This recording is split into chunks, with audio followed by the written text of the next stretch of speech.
The multiplexer, also known as a MUX, is a combinational circuit, meaning it combines multiple inputs into a single output.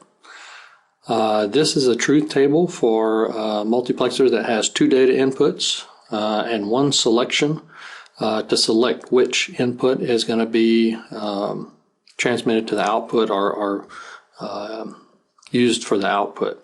So if we look at this, we've already got the first state 0, 0, 0. So A and B are 0. The select is 0. 0, 1. So let's change B to 1. Doesn't change anything. We still got an output of 0. Next we put B is 0, A is 1, and we get a light which represents 1 here. So far so good. That's working. And so what you start to realize is this select is really just selecting, while it's 0, we're selecting A. So as long as A is 1, that's going to be what we send to the output. B, notice 1, 1, we still have 1 because A is 1. So 0 is really just selecting A. For the next one, put these back to 0. Select is 1 and it's 0 because now, as 1 is a selection, we're selecting on B. And so we've got 0 here, 0, 1, and we're going to select, the output is going to be 1 because we've selected 1 here, which is deferring to B. Next, we're going to do 1, 0, which is 0, so right here, and then all ones again is 1. But the key is this select is really selecting between the inputs of A and B. So if we select on 0, it's going to be working off of A. If we select 1, it's selecting the B part of the circuit. So at this point, we're kind of looking at a black box. So something inside this thing called a MUX makes it operate that way so we can choose between the inputs. If we look a little bit deeper, we can represent a MUX using NAND gates. And so if we use these NAND gates, we're taking the select and inputting it to, really we have two circuits here that we're feeding A into the first NAND and B into the second NAND. And then select, again, is going to be a 1 or 0. Select we're feeding into the NAND for the second gate, and then we want the opposite of that for the first gate. So when we're selecting A, we don't want to select B. When we select B, we don't want to select A. So we're really, this NAND, if you recognize, is really just a NOT, right? We're putting both inputs in, and so we're really just getting that NOT right there. So either we select B or otherwise we select A, but not both at the same time. And then the rest of this will take care of whether we select A or B. So we could go through the truth table again. So again, selecting B at this point, nothing. Go to the third one, unselect B, select A. We get A.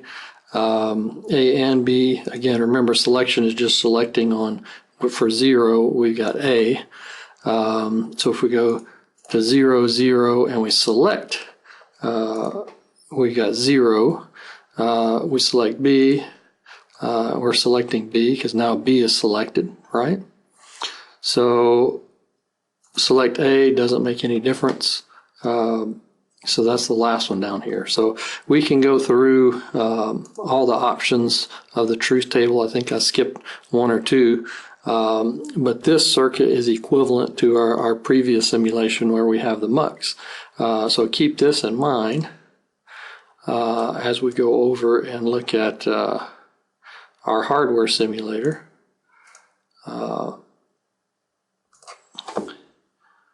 We need to load our MUX chip. And again, I don't think we've edited it, so if we look in here, there's nothing there. We need to go out and find that project. So again, project 1, we'll find the MUX HDL, open that in Notepad, and we'll edit that using the same logic we had in this circuit simulator. So I'm going to click around a little bit so we can sort of see what's going on here. And then I'm going to go ahead and put in the code here. So we'll use our first NAND. And what I'm going to do is simulate this first logic gate here, which is really just, again, a NOT. So I'm going to set A equals to the select. B is also equal to the select. Because this is our inputs, remember? So the chip input, the select is the select. And then our out, I'm just going to make up a name and call it the select NOT. In other words, it's the opposite of select. And so that'll be our first gate.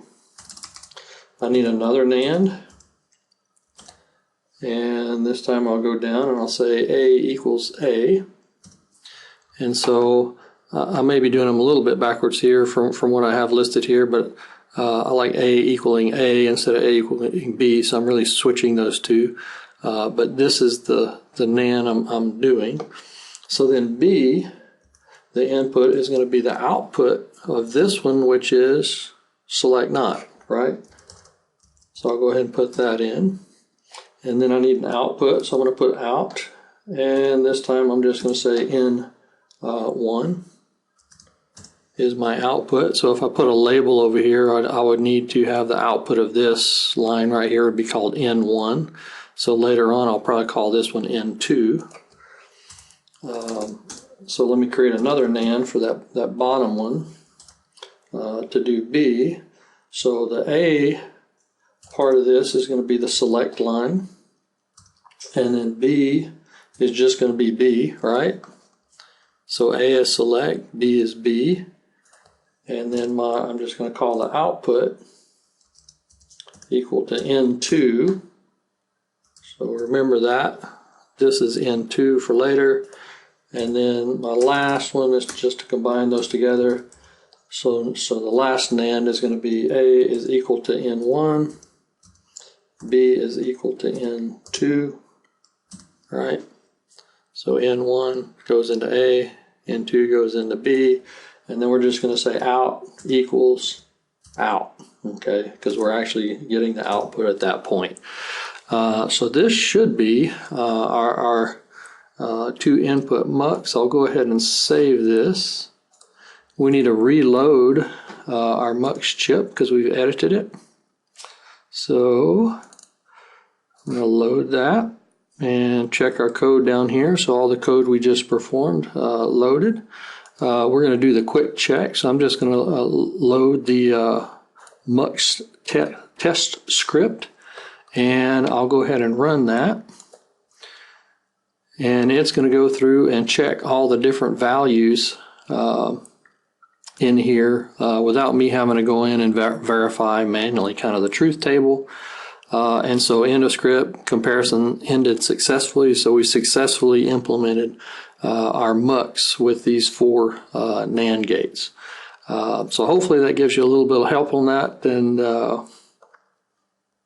you'll see in future videos how we use these chips to create more complex chips, and we start getting to more computing functions in the not too distant future.